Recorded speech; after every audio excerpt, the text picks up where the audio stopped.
Hey everyone. So in this video, I'm going to walk you through the SharePoint Intranet I have built for the SharePoint Hackathon 2025. So first of all, thank you so much for all the awesome comments and the feedbacks you gave to this intranet. So this video is basically and specifically for the complete functionality of this intranet from scratch, starting from the site navigation to the bottom. So how I have made this using SPFX, what are the functionality for each web part, how the data I'm storing in the SharePoint list, the configuration part as well. I'm not going to walk you through the code level part here, but yes, in future, if you would like to have the code review or code overview of any specific web part, you can just let me know in comments. In upcoming videos, I'm going to start the SharePoint SPFX development series as well. So where I will be covering the design and the experience part as well. So by taking each and every web part, just a random thing.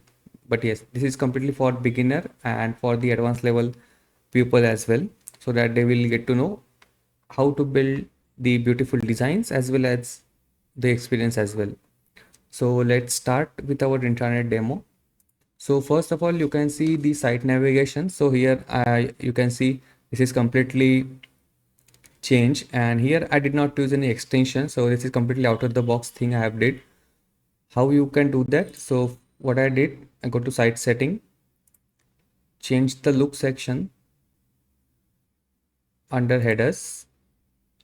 You see I have taken the extended format as a layout. So the navigation and the heading at the top and the site navigation at the bottom. Then I have added one background image. So you can see the images in the background. That's the background image. I have kept the site title visibility on. For the site logo thumbnail, I have added transparent image. So that's why you see these coconut tree image. That's a transparent SVG image I have added. And the logo element I have taken as the center. So you can navigate to like the center to left to right. But for the design part, I have kept as a center. Then the next part is our site navigation. I did not customize anything here. So this is completely out of the box, whatever SharePoint gives us. Then moving to the banner component. So the first one is the banner component. Here, as you can see, we have the carousel things. So when I click on the arrows, the next and previous, the carousel slides will move accordingly. For this, I have taken SharePoint list as a data source where I have just added the heading, subheading, and the background image. So I will take you to site content.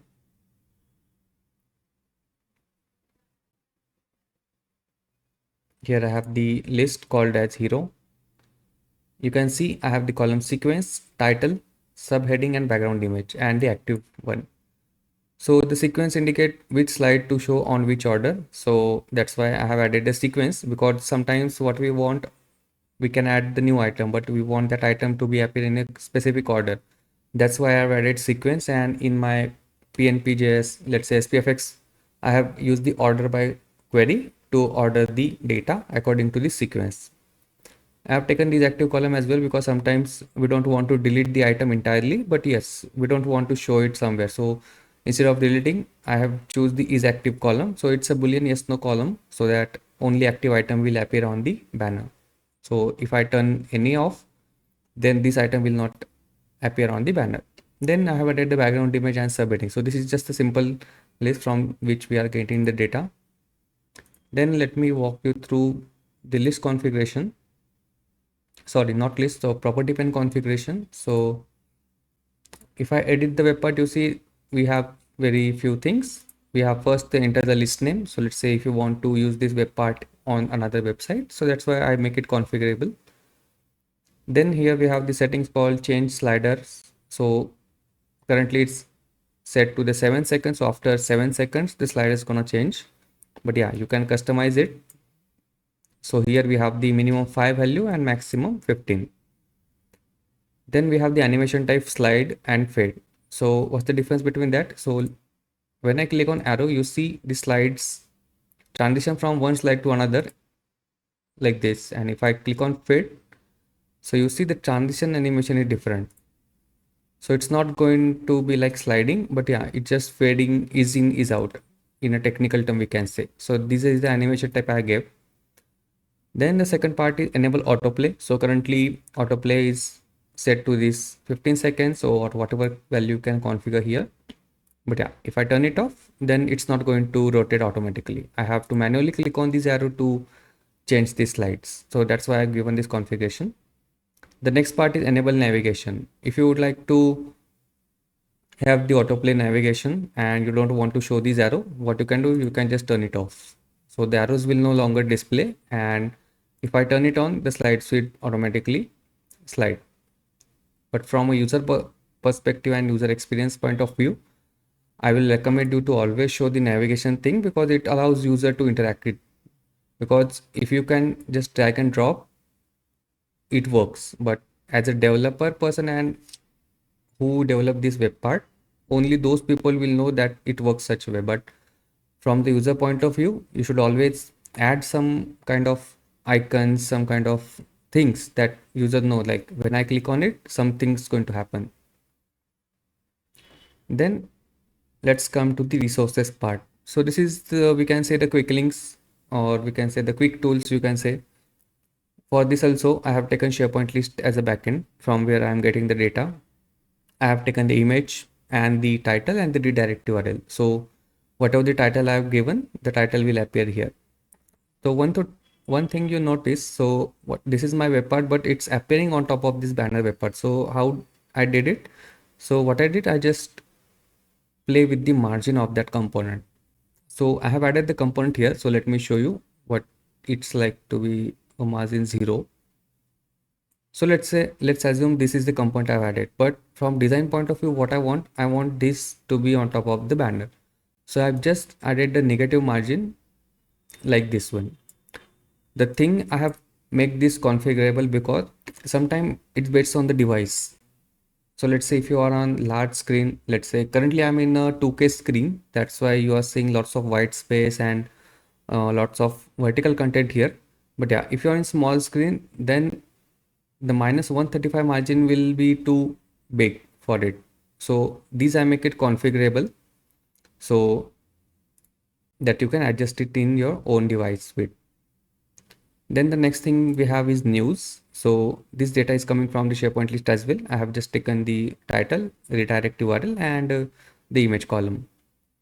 So for the read more, if I click on it, it will go to the associated link. But yes, if you would like to have the internal news, you can create a column called as, let's say, detail news, which is a multi-line text. And if you click on read more, you can show that information in pop-up or side panel. But for the hackathon, I have just used the hyperlink. That's always going to redirect to the external URL or internal URL, whatever you decided. Then the next thing I have to get, this is the read time. So this is, I generally see on lots of blog websites, so that it gives an idea like how the read time is, how much the read time is. So if you follow the Microsoft Learn materials, at the beginning of each and every article, there is a read time. So it denotes like how much time it required to read the content. And this is not any rocket science. So this is just a simple JavaScript function. So what I did is just go to ChatGPT. I have created a prompt like just a read time calculator. So it gives me like 200 words per minute a person can read. So based on the total number of character, I have made the calculation to show the read time. So currently this is redirecting to the external sites. So the read time we cannot calculate, but yes, I have just added a dummy content in the list. So that's why I'm getting the read time. Also, you see the like and unlike functionality. So internet is something where user interact with. So it is not just to show the information, but yeah, it's also about the engagement factor. So user can interact with the news. So like user can like it. Currently I've just added the like icon, but yes, if you if you would like to have it more functional, you can add multiple emojis as well. And this data also I'm storing in the SharePoint list. So the user can only add like or dislike. They cannot like multiple times. Let's check the setting of this. So it has only web part title, enter a list name, change the slide after. It's a carousel. Here I did not take an arrow, but yes, I did take the dots to indicate like this is a slider. You can change the slide, the interval, the background color you can customize here. So currently what I did, I have added a background image to the complete section. That's why I make my web part background transparent, because let's say if I add background, then that image is going to cut. That's why I selected background as none. Then the next thing is our upcoming events web part, where I'm going to show all the upcoming events happening in the organization. So for this, I have taken the list. For this, I created a custom list instead of using the out of the box event list. And the reason I will tell you why. So when you go to the out of the box event list, it gives you a classic theme. So what I did using the list setting, I gave it a modern calendar like structure. And there we have the recurrence thing, we have the all days event. So like there it's difficult to manage all the cases in our development process. So what I did, just simply create a new list that has only few columns. So the list is called upcoming events. It has only title, short description, start date, end date, and category. Only this field we have. So there is no all day column. You can take all day column, but yeah, the main purpose to create a new list was the recurrence thing. We can hide that recurrence column, but yeah, it's not that good approach to hide it, because it will affect all the list within these sites or within the site content, right? To check the property pane, here we have just web part title and enter list name. So there is nothing extra in the property pane. So talking about the feature, I have the category column in the SharePoint list I have just shown you. So you can filter the events by category. The one thing from the user experience, so you always add a calendar, because let's say if you user want to show the events between specific date range, so you might include the view all event link, so they have to go to the next page. But how we can do that experience here only? So what I did, I just added the calendar control. So from here only they can interact or they can check the upcoming events. So currently it is set to the 14 days. So if you see, it is today's date is 20 and it goes to next 14 days to 2. So this is, I have just taken a static in my code, because I don't want user to select a month or 2 months event. You can make it configurable, but from the user point of view, I've just taken a 14-day selection. Then we have the events, we have the description. So what if user like to attend this event? We do have the RSVP thing. So here I have given the option add to calendar. So whenever user click on this calendar, I'm going to integrate the Microsoft Graph API in this. So when I click on it, the Graph API will call and it will add the event. So it will take the dates, title, and the description from the list, and it will create an event on my calendar. This is how it's going to behave. Then the next thing is forms. So this is generally to display the forms. You can always use the quick links or you can customize the quick links web part. But for the forms, it's important to have the form name and what is this form is about. Right. So here I have taken the form and the description. So this is, I am fetching it from the document library, not list. Let me show you. If I go to site content, here we have the document for employees. This is the folder actually. And here we have the form. So this is the form and I have taken the form detail column here, and this data we are going to fetch it in this web part. So one interesting thing I did here, I used the PNP SPFX property pane control called as, I think it's the form only, document library picker and the folder picker. I'm going to put the link in the description as well, and I'll also written a blog about it. So here what's going to happen, what I did, just a web part title, select document library. So here I have gave the option to select a document library from where you want to show the forms data. So I have choose the document, and then I have gave the option to select the folder as well, because there might be a case you have the forms but you have categorized them in a different folder, right? So instead of fetching the data from the root level directly, I have gave the option to select the folder from the selected document library. So whatever document library you select, it will list all the folders from the document library. So currently it's only one folder from there. So that's why if I go to document, you see the documents only. Here we have the option also to create a new folder, but I have disabled it. But you can enable it using the configuration part from the code. And here I have taken the background color as well. So if you would like to change the background, I can do that. Then we have the champions of change. So this is something about the employee appreciation. The list in the SharePoint I have taken. So go to the site contents.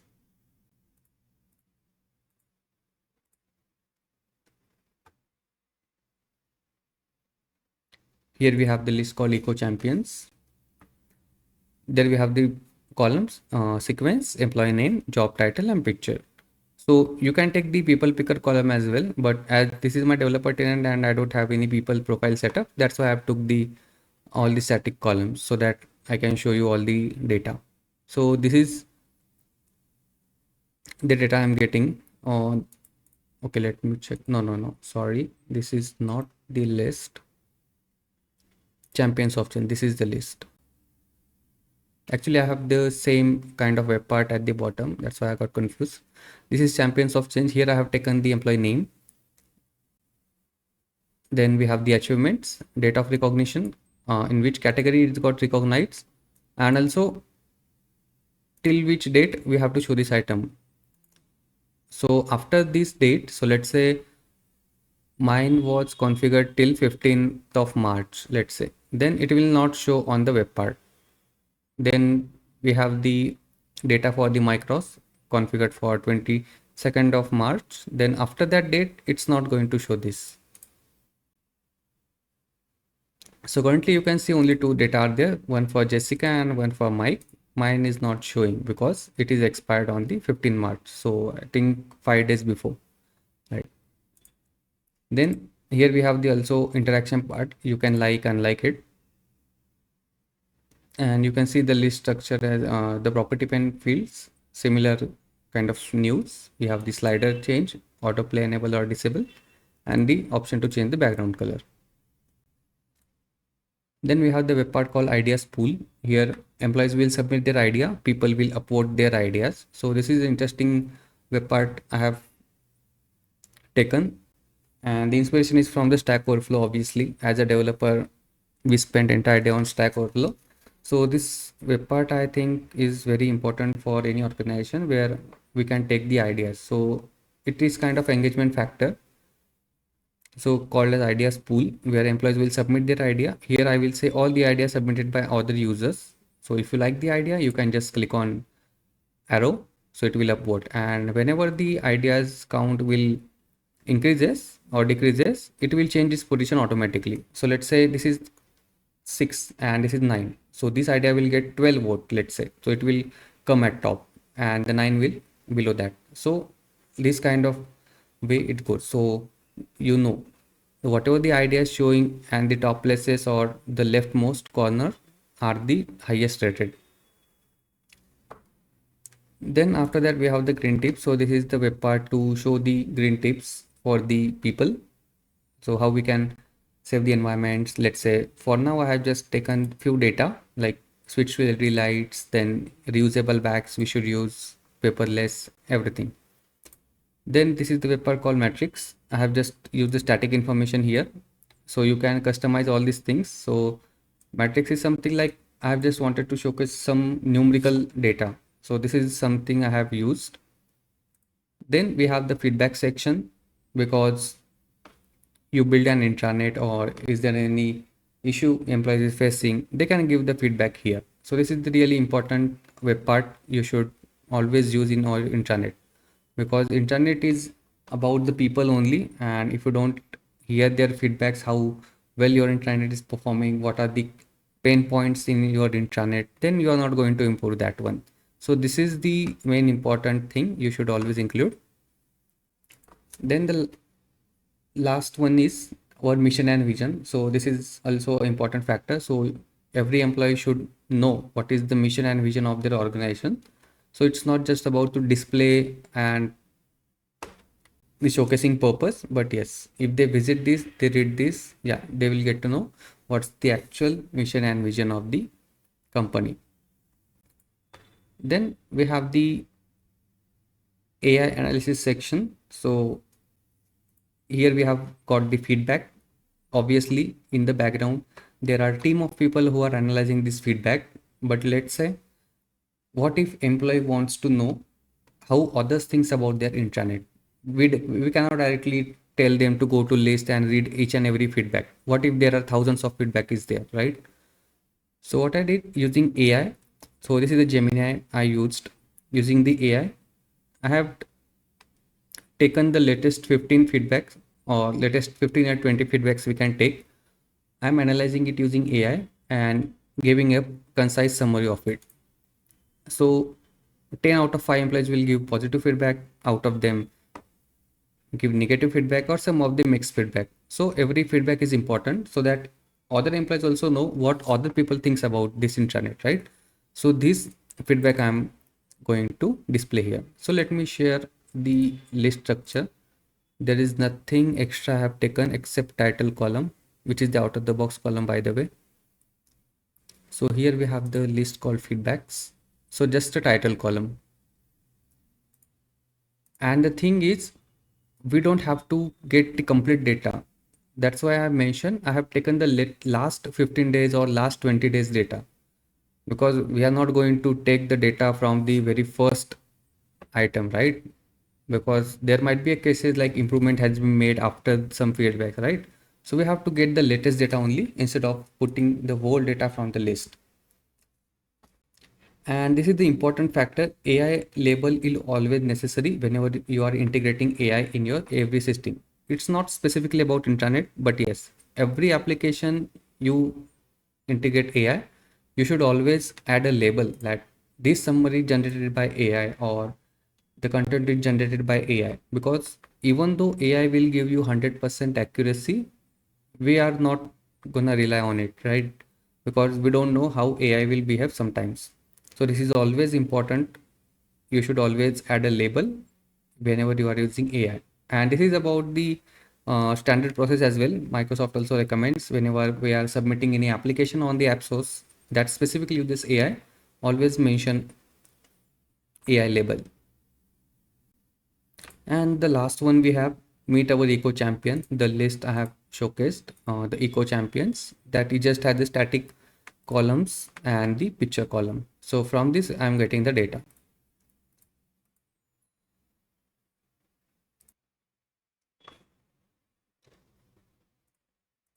And if I take example in a property pane, so there is only web part title, list name, and the background color option. I have used the background color here as well. So this is the section background. So here I did a little tweak, because in the section you can only add the colors available from here. So like there is a gray, and the one will be light and darker shade of your main theme, but I cannot use in hex color. So what I did, I just created one rectangle, give them a color, and then added that rectangle as a background. So it looks like I have given the custom color here. So this kind of trick you can do. Let me change the background color so it will, yeah. Then this is the complete internet I have built. This is completely using SPFX. There is nothing extra. All the controls available from the PNP I have used. But yes, the design and experience things you have to take care of while building intranet and building something that really helps people. So the topic also I have taken as the environmental only. So the title is like the empowering for greener tomorrow. So let me know how you'd like to this intranet, and if you have any feedbacks on this, or if you'd like to know about its specific component, or if you'd like to see the code, like let's say if you want to know how I have designed this one, how I have calculated, or how I developed this one. So when I click on social, that these things are going to filter, so it's going to only show the events from the social category. So if you have any question or any doubt related to this, you can always let me know, or feel free to reach out on LinkedIn as well, because I was most actively I was on LinkedIn only, and then YouTube. But yeah, if you have any question, just drop a comment below. and I'd be happy to connect. Thank you so much.